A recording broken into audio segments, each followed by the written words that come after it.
Mustang TV. I'm Trevor Champion. I'm Kaylin Rowell. As many of you know, Mr. Siglinski returned as our principal a couple of weeks ago.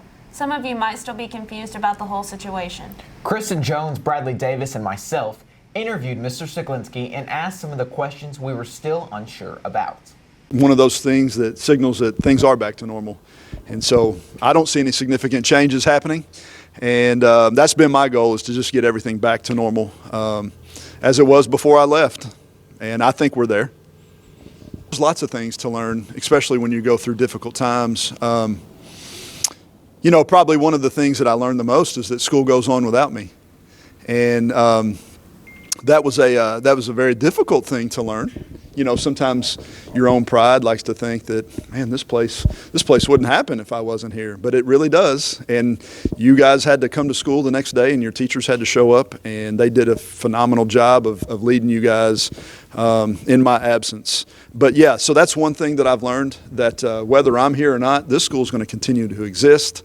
It's going to continue to grow and thrive, and I'm happy for that. You know, I'm very happy for that.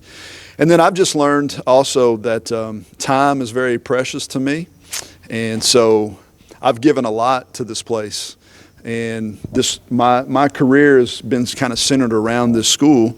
And so when you have 6 weeks off, all you can kind of do is reflect and know that there's other things in my life that I think are very valuable. My family's one of them, and some personal interests of mine. So I'm excited about pursuing those types of things in the future, and just being more aware of time and how precious it is.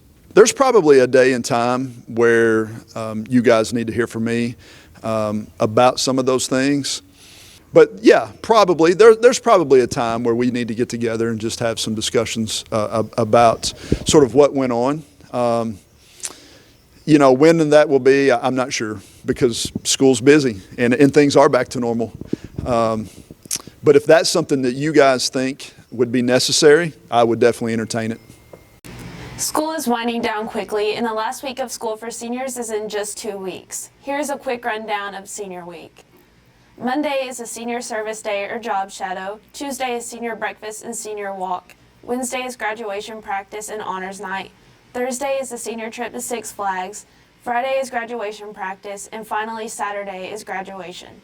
Seniors, make sure you don't skip on Senior Skip Day.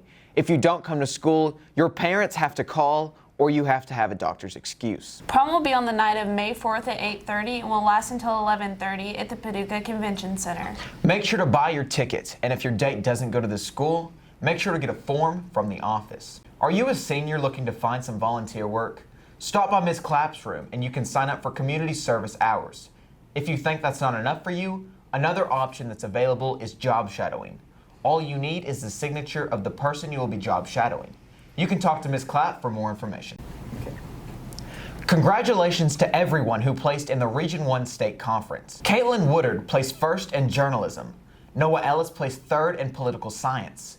Carly Beatty, Cody Browning, and Hallie Ludovisi placed second in management information systems. Olivia Carter placed third in local scrapbook. Olivia Dodge placed third in an introduction to business communications. Sydney Woodard placed third in advertising. Barrett Wagner placed second in business communications. And finally, Abby Beth and Ava Kelly placed third in business ethics.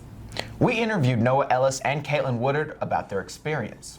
I feel like it's an improvement from last year. Last year I took parliamentary procedure and I did not place in state, so this year I took political science instead, and it's definitely great being able to place in state. I'm very excited. I was lucky enough to place first in journalism, which was far better than I expected. It's definitely an improvement from last year when I placed second at the state conference. Well, I could definitely just brush up on some of my little facts with political science and things like that, such as types of laws and types of elections and things like that. It's a lot of just little information like that that can be used to improve my placement.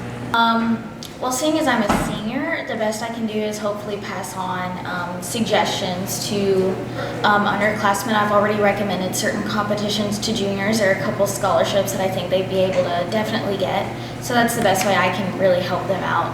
Congratulations to Irie Cass, who won first place in metalsmithing, Isabel Sockley, who placed third in metalsmithing, Hannah Dawson with an honorable mention in metalsmithing, Bailey Joyce, who won 3rd place in sculpture, Samira Kohler with an honorable mention in fashion design, and Luke Resser, who placed 2nd in video and film. We spoke to some of the competitors to learn more about their projects. Yeah.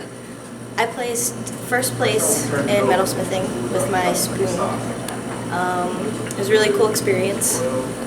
Like, explain to us what it was. It was an enameled spoon, and it was a turnip, and I used enamel to connect the wire and stuff to the leaves and the head of the spoon. It was pretty difficult, but worth it. Vegetables, they're pretty cool. Very good for you How long did too. it take? About 2 weeks. That it won me all these awards. It was pretty cool. Right. So what was your project?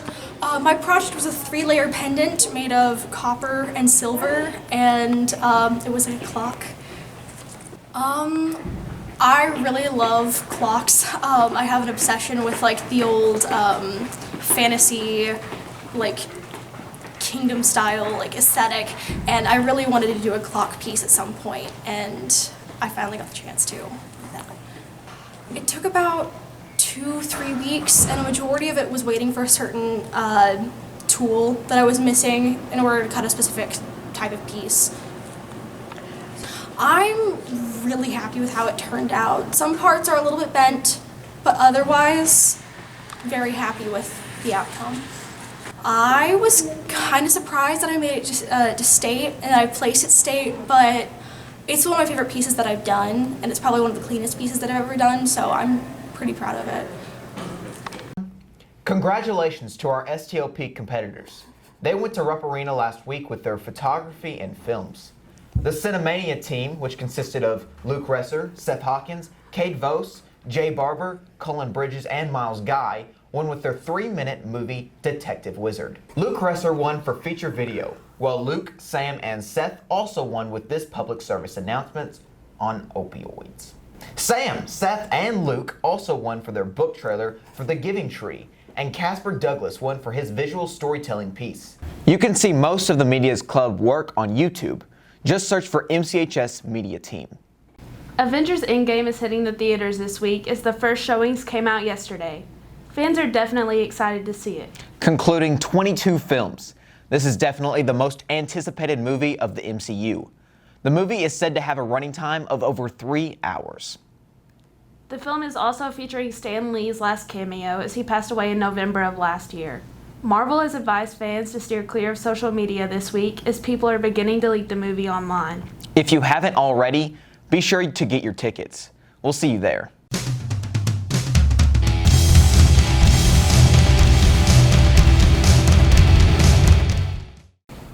Our track team has been busy this week with a meet last Saturday and Tuesday.